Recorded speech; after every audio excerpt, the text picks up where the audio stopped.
Lisa, and welcome back to my Fat React series, where we're going to be reacting to different aspects of health culture.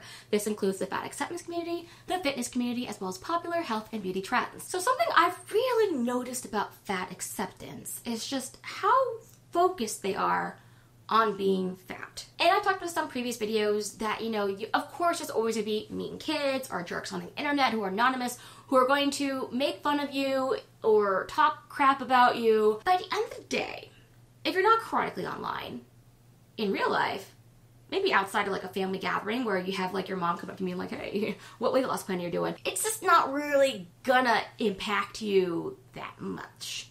And the idea you have your fatness is really, really internalized. It's your own self-perception of you being fat. They'll say like, oh, this is how the world sees them. I just don't happen to agree. I think it can be like so in your head about the way that you perceive yourself and that self-image that you start to project it onto the rest of the world. Now, will I say this applies to everyone?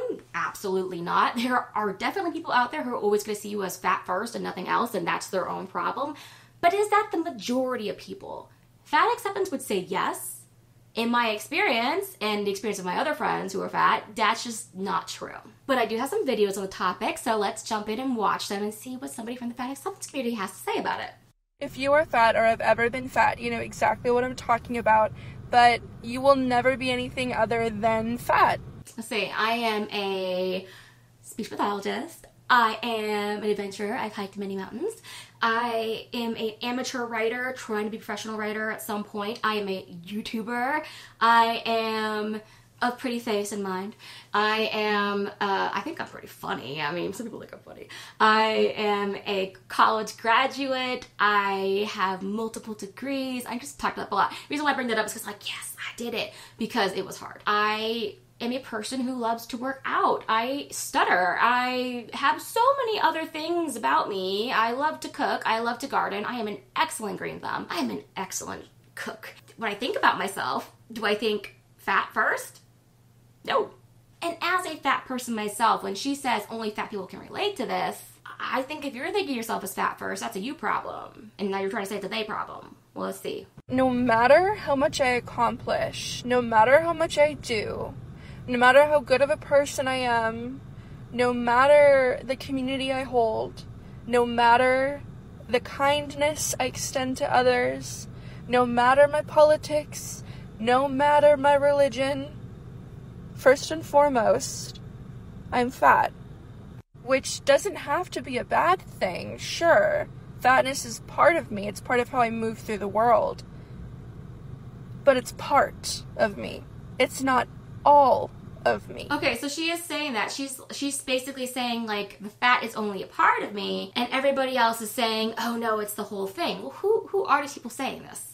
I really want to know, because that's a little weird, right? And so I don't really know what she's trying to say here. If she's saying, like, people are going to see her fat no matter what she accomplishes in life, I'm sorry, but I have no problem in my job getting respect and winning people over, even though I'm fat. Like, that's such a weird concept to me. I don't think I've ever been in a situation work-wise, and I mean, I'm 35, and I've been fat the entire time I've been in my adult work life, that I've ever had an issue with that. Nobody's ever undermined me or undervalued me or not listened to what I had to say because I was fat. Now, people have definitely undervalued me and not listened to me because they assumed I was young. There's definitely many instances where my first speech pathology job was when I was 31 because I went to grad school late. I was a teacher before that. And I had a very, very young looking face. I mean, hopefully I still do. And everybody thought I was 24 and like fresh out of grad school. And I wasn't. I was in my 30s and I had experience working in a school setting. So I knew what I was talking about, despite the fact I was a recent grad. But because I looked young, people treated me like I was young and inexperienced. And now that's the only thing that ever, impacted me in that way. Nobody gave a crap about the fact that my butt was big and could barely fit into the chairs. And yes, that's me making fun of myself right here, but it was true. I can fit into this chair now. This chair's nice. Yeah, I did have some problems. I once broke a chair at my workplace.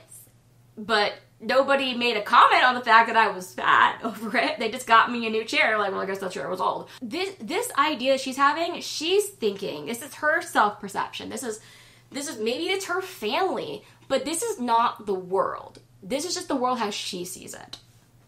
It is not the most important aspect of me. And for some reason, me being fat makes all of my accomplishments, everything I mentioned, not matter.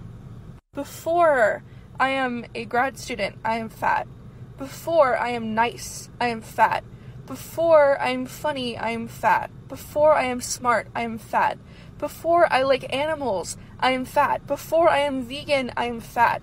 Before I speak, before I think, I am fat. I feel like she's reciting poetry here. Like, it sounds like something you would get up on stage and do like a slam poetry. Like, before I am vegan, I am fat. Maybe it is. Maybe that's why she's doing a performance here. Because, like I said, who is telling her this? She is telling herself this. I want to know who in her grad program said, you know, you can make a great therapist, watchmaker, but you're fat first. Nobody's telling her that. Maybe the FA community's telling her that. Maybe they're reinforcing this really toxic belief system about, you know, who she is as a person. But girl, once you let go of that, once you let go of that qualifier, you're going to be so much happier and so much mentally healthier, okay? You can't, even if the world, even if society, which society does not act like this, even if society decided that, hey, you're fat first, would you let society dictate how you feel about yourself? Because that is what you're doing here. You're assuming society thinks this, and you're acting like this, and you're trying to fight back against a non-existent threat. Can somebody please let me know, because I cannot think of the word. What is the word for somebody who believes something that's not true so inherently that they let it dictate their lives? Like, what is that? Please comment down below. I need an education on vocabulary here. Therefore, I am bad. And let me tell you, which I probably don't have to tell you, it is so draining and it is so not fair. Okay, who's telling her that she's bad? That's what I want to know. I've never once been told in my life that I am bad because I am fat. Never.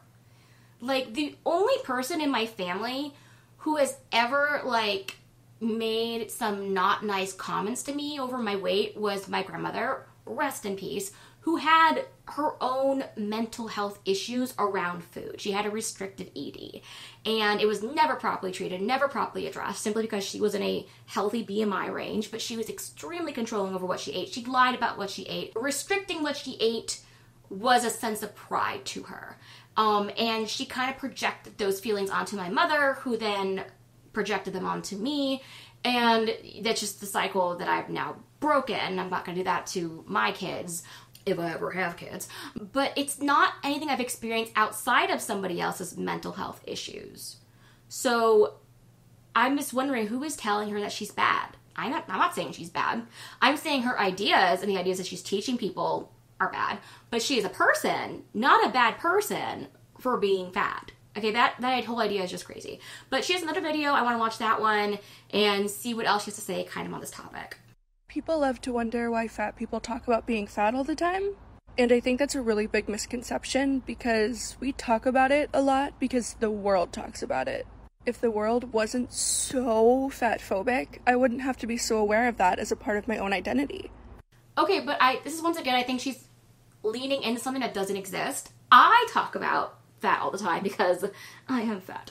There are definitely people on the internet who react to fat acceptance content and they're not overweight. They might have been overweight at some point in their lives, and so it's a very interesting thing to them because they got onto the other side. There's people out there who I guess are just trying to make money on the internet, and that's kind of weird, but it's not the overwhelming majority of people. I mean, there's not people just sitting around being like, fat people, right? And so in my experience, the people who are talking about fat people the most really are just fat people like myself. My friend Alex and I, Graphically Alex, you know him, you know his YouTube channel, we talk about being fat all the time because we're both fat, right?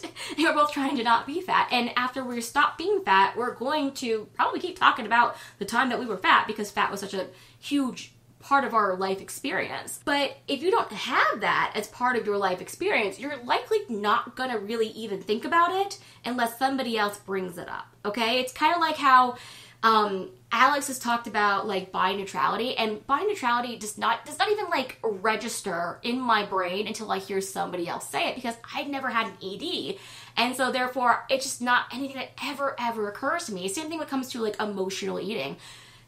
just never even like occurs to me until somebody else brings it up. So why would somebody like just like bring up your fatness all the time outside the internet? But the internet's not real life. So girl, maybe you gotta get offline if that's an issue and just live your life in the real world. Because I promise you, in the real world, it's so much better. We talk about it because we have to, because we're in this era of needing to bring visibility to fatness in a way that isn't just shitty. This happens a lot to people in groups whose experiences people don't really care about. More annoyed that we're talking about our experience and we're complaining about our experience than the fact that we have so many things to complain about. Okay, this could be it actually. What you just said could be it. People don't care until you bring it up to them and you try to gaslight them in their face and say, you're fat phobic because you think I need to lose weight. Or you have anti-fat bias because you encourage dieting and exercise. I don't like the fact that you don't agree with me that people can be healthy at every size. And therefore, I'm going to keep shoving in your face that I can be. And people don't like having things tossed in their face or shoved in their face, especially if it's a lie. And so that could be where the pushback comes in. And people are like, I don't like you lying to me. And so therefore, I'm going to talk about the fact that you're fat and unhealthy. That could probably be it. And those people, they wouldn't even register that at all if not for you talking about it first. Sorry. They're trying to say, oh guys, you caused this, but you know what? It's not the 1990s anymore, okay? We all grew up. People are typically more interested in themselves than they are in you.